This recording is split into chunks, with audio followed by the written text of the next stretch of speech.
अस्सलाम वालेकुम। इंटरेस्टिंग मालूमात। मैं खुशामदीद। आज हम तारीख के बारे में कुछ दिलचस्प बातें सुनेंगे। क्या आप जानते हैं कि ज़माना कदीम के मिस्र में दांतों का इलाज भी होता था? या दुनिया क्या सबसे छोटी जंग सिर्फ 38 मिनट में खत्म हो गई? हम अक्सर तारीख को सिर्फ बादशाहों और जंगों के किस्से समझते हैं, लेकिन हकीकत में तारीख में बेहद छोटी बड़ी और दिलचस्प बातें हैं। तो चलें तारीख के कुछ ऐसे दिलचस्प किस्से सुनते हैं जो आपको हैरान कर दें।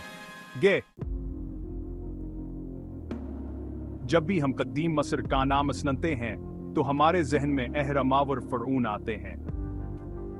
अनजीम अलशान इमारतों और ताकतवर हुक्मरानों के पीछे एक आवर हैरतांगीज का अनीच भी हुई है। लेकिन क्या आप जानते हैं कि ये लोग गुतब के बारे में भी बहुत कुछ जानते थे?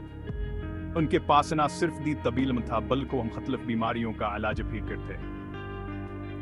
तकरीबन 4500 साल पहले कदीम मिस्र के लोग दांतों का इलाज भी करते थे। उनके पास दांतों के मसाइल हल करने के लिए मुख्तलिफ औजार और तकनीकें मौजूद थीं। वह पत्थर और तांबे के बने हुए औजारों से दांतों के मुख्तलिफ मसाइल हल करते थे। अन औजारों की मदद से वह दांतों की सफाई, दांतों में सुराख भरने और टूटे हुए दांतों की मरम्मत करते थे। हमें कदीम मिस्र की खुदाई में ऐसी खोपड़ियां मिली हैं जिनके दांतों में भरने, टूटे हुए दांतों के मरम्मत और मसनूएदा नतलगे हुए थे। यह शवाहद इस बात की गवाही देते हैं कि कदीम मिस्री माहिरीन ने डेंटल साइंस में भी महारत हासिल की थी। उन खोपड़ियों में हमें दांतों की भराई के शवाहद मिले हैं जो इस बात की निशानदही करते हैं कि कदीम मिस्री माहिरीन ने दांतों की बीमारियों का इलाज करने के लिए मुख्तलिफ तकनीकें इस्तेमाल की थीं और मसनूई दांत लगे हुए थे। यह मसनूई दांत इस बात का सबूत है कि कदीम मिस्री माहिरीन ने दांतों के मरम्मत बहाली के लिए जदीद तकनीकें इस्तेमाल की थीं। तो अगली बार जब आप दांतों के डॉक्टर के पास जाएं तो उन कदीम मिस्री माहिरीन को भी याद रखें जिन्होंने महदूद वसाइल के बावजूद डेंटल साइंस की बुनियाद रखी। उनकी मेहनत और महारत ने हमें आज के जदीद डेंटल साइंस तक पहुंचने में मदद दी है। इनकी तकनीकी और औजार आज भी हमें हैरान करते हैं और हमें ये सिखाते हैं कि इल्म और महारत की कोई हद न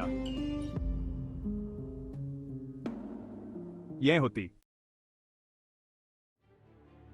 तारीख जंगों के कुस्सों से भरे पड़ी है।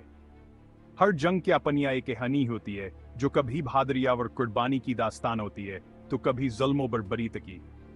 जंगे कौमों की तकदीर बदल देती हैं और तारीख के सफ़हात पर अनमट नकूच छोड़ जाती हैं। लेकिन क्या आपने कभी ऐसी जंग के बारे में सुना है जो सिर्फ चंद मिनटों में है खत्म हो गई? ऐसी जंग जो न सिर्फ मुख्तसरत बल्कि है इसकी कहानी भयानक दिलचस्प और हैरतांगीज है। जी हाँ, दुनिया की तारीख में एक जंग सिर्फ 38 मिनट तक जारी रही। यह जंग न सिर्फ अपनी मुख्तसर मद्दत की वजह से मशहूर है बल्कि इसके पीछे की कहानी भी बहुत दिलचस्प है। यह मुख्तसर तरीन जंग 28 अगस्त 1896 को बरतानिया और ज़ंजिबार के दरमियान लड़ी गई। ज़ंजिबार, जो आज के तंजानिया का हिस्सा है, असुकताई का हम तजारती मरकज था और इसकी जोग्राफियाई अहमियत बहुत ज्यादा थी।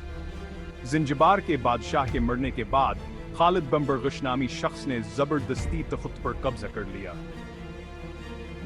खालिद बिन बरगश की हरकत बरतानिया को पसंद नहीं आई कि उनके बरतानिया ज़ंजिबार पर अपना असर व सुख बरकरार रखना चाहता था। बरतानिया ने खालिद बिन बरगश को बादशाह मानने से इनकार कर दिया और उन्हें हथियार डालने का हुक्म दिया। बरतानवी हुकूमत ने खालिद बिन बरगश को अल्टीमेटम दिया, कहो खत छोड़ दें और हथियार डाल दें वरन जंग के लिए तैयार हो जाएं। खालिद बिन बरगश ने बरतानवी हुक्म नहीं माना और अपनी फौज को जंग की तैयारी का हुक्म दिया। ज़ंजिबार के फौज ने महल के इर्द-गिर्द मोर्चे संभाल लिए और जंग के लिए तैयार हो गई। सुबह 9 बजे बरतानवी बहरी जहाज़ों ने ज़ंजिबार के महल और दूसरी इमारतों पर हमला कर दिया। बरतानवी बहरिया ने ज़ंजिबार के महल पर तोपों से गोलाबारी शुरू कर दिया और ज़ंजिबार की फौज को शदीद नुकसान पहुंचाया। सिर्फ 38 मिनट के हमले के बाद खालिद बिन बरगश ने हथियार डाल दिए और भागे। ज़ंजिबार के फौज ने भी हथियार डाल दिए और जंग खत्म हो गई। इस तरह दुनिया की तारीख की हम मुख्तसर तरीन जंग बरतानिया की जीत के साथ खत्म हो गई। बरतानिया ने ज़ंजिबार पर अपना कंट्रोल मजबूत कर लिया और खालिद बिन बरगश को जलावतन कर दिया।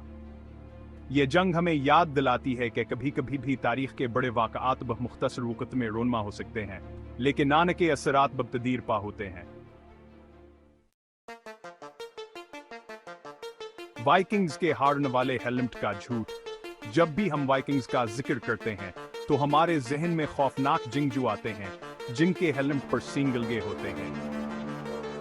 लेकिन क्या आप जानते हैं कहीं यह सिर्फ एक गलत फहमी है? वाइकिंग्स कभी भी हारने वाले हेलमेट नहीं पहनते थे। यह गलत फहमी 19वीं सदी में पैदा हुई जब वाइकिंग्स के बारे में ड्रामे और नाटक पेश किए जाने लगे। इनमें वाइकिंग्स को ज्यादा खौफनाक बनाने के लिए इन्हें हारने वाले हेलमेट पहनाए गए। हकीकत में वाइकिंग्स के हेलमेट बहुत सादा होते थे। कदीम दौर की चीजों से पता चलता है उनके हेलमेट में हार्न नहीं होते थे। लंदन की अजीम आतिश दिग्यावर बलियों का कत्ल। ये हाई का ऐसा वाकया है जो तारीख के सफ़हात में हमेशा के लिए नक्शा हो गया है। 1666 का साल लंदन की तारीख का एक बुरा साल। ये वक़्त था जब शहर ने एक ऐसी तबाही का सामना किया जो की बुनियादों को हिलाकर रख दिया। 2 सितंबर की रात को एक बेकरी में लगने वाली आग ने पूरे शहर को अपने लपेट में ले लिया। ये आग एक छोटी सी चिंगारे से शुरू हुई, लेकिन जल्द हया सुने पूरे लंदन को अपनी लपेट में ले लिया। ये आग, जो तारीख में ग्रेट फायर ऑफ लंदन के नाम से मशहूर है, ने 4 दिन तक लंदन को जलाकर रख दिया। इस दौरान हजारों इमारतें तबाह हो गईं और बेशुमार लोग बेघर हो गए। इस हादसे का बलियों से गहरा ताल्लुक है। बलियां, जो आमतौर पर घरों में पाली जाती थीं, इस वक़्त के लोगों के लिए बदशगुनी की इलामत बन चुकी थे। इस ज़माने में यूरोप में लोग बलियों को बदशगुनी समझते थे। बलियों को शैतानी मखलूकत सुर किया जाता और उनके बारे में मुख्तलिफ किस्म की तोहमात पाई जाती थी। असूजा से 17वीं सदी में हजारों बलियों को मार दिया गया।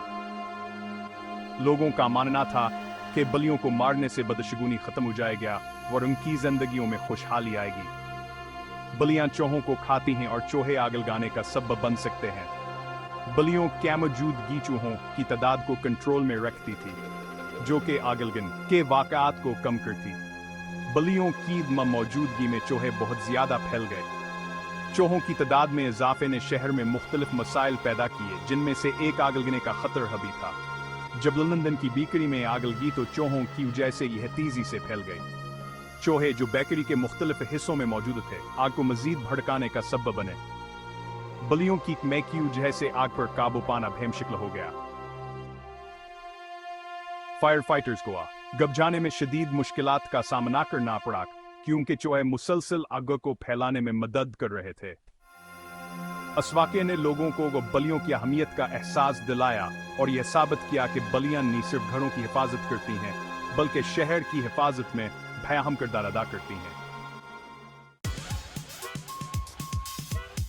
एशु लफ्ज़ की हैरत अंगीज असल। हम रोज़ाना बहुत से अल्फाज इस्तेमाल करते हैं, लेकिन उनके असल मानी नहीं जानते। ऐसा ही एक लफ्ज़ है एशु।